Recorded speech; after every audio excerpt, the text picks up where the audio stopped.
देश और दुनिया हम सबको उत्तर प्रदेश की तरफ इस ओर से देख रहा था कि अब इनके हाथ से स्थिति निकल जाएगी, लेकिन सरकार और संगठन के बेहतर समन्वय और तालमेल के कारण एक एक कार्यकर्ता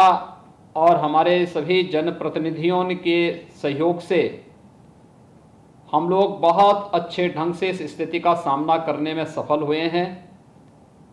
और ये हम सब के लिए गौरव की बात है कि कल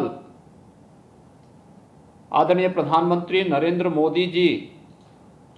के नेतृत्व की भारतीय जनता पार्टी सरकार के 6 वर्ष के कार्यकाल सफलतापूर्वक कार्यकाल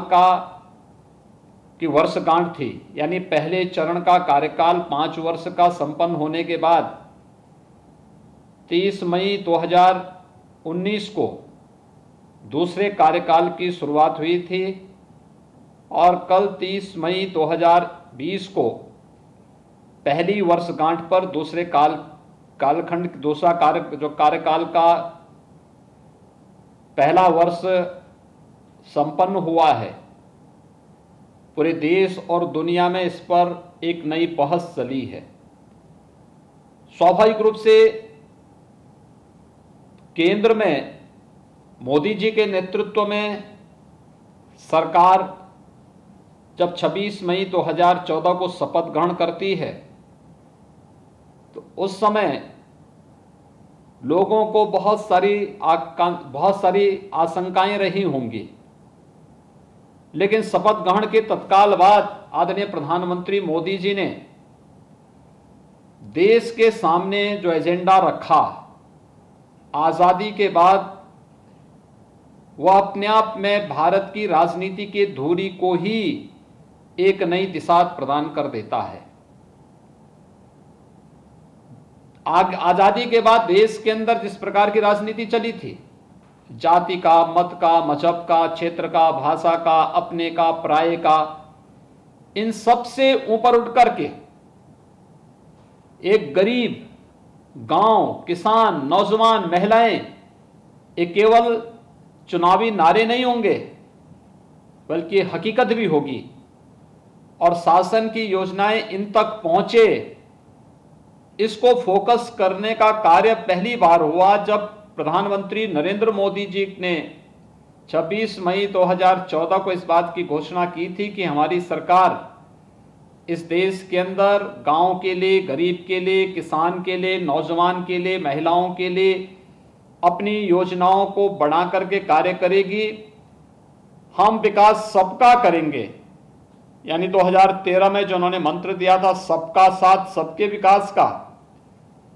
वह सबका साथ और सबके विकास को हकीकत में बदलने की कार्य योजना प्रारंभ की और जनधन अकाउंट उन्होंने प्रारंभ किया। लोगों को लगा होगा कि अकाउंट खोलने से क्या होगा जब इसमें पैसा ही नहीं आना है, लेकिन इन जनधन अकाउंट की कीमत आपको तब महसूस हुई होगी जब इस कोरोना संकट के दौरान प्रत्येक गरीब के खाते में केंद्र सरकार या प्रदेश सरकार के द्वारा पैसा दिया जाने लग गया और प्रत्येक गरीब अपने बैंक अकाउंट में आने वाली धनराशि का 100% उपयोग कर सकता था। यह आपने इस कोरोना संकट के दौरान देखा होगा। देश के अंदर जनधन अकाउंट में 36 करोड़ से अधिक बैंक अकाउंट खोले गए और अगर उत्तर प्रदेश के अंदर केवल गरीबी रेखा के नीचे जीवन यापन करने वाली महिलाओं के बारे में बताऊं तो जनधन अकाउंटधारी ऐसे 3 करोड़ 56 लाख गरीब महिलाओं को 500 रुपये प्रति माह कोरोना संकट के दौरान 3 माह तक 500 रुपये हर माह देने का कार्य डीबीटी के माध्यम से केंद्र की सरकार ने किया है और उत्तर प्रदेश में 3 करोड़ 56 लाख महिलाएं सीधे सीधे इससे लाभान्वित हुई। यानी जो एक बात कही जाती थी कभी किसी सरकार के समय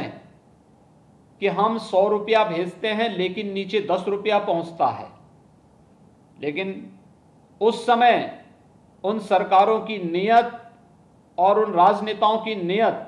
कैसी थी हम अंदाजा लगा सकते हैं कितने लाचार थे उस समय के प्रधानमंत्री, जो कहते थे 100 रुपया भेजते हैं 10 रुपया पहुंच रहा है, कुछ नहीं कर सकते थे। और एक आज के हमारे प्रधानमंत्री जी हैं जिन्होंने कहा 100 रुपया भेजूंगा तो 100 रुपया गरीब के खाते में सीधे जाएगा, बीच में कहीं वह पैसा लीक नहीं हो सकता है। ये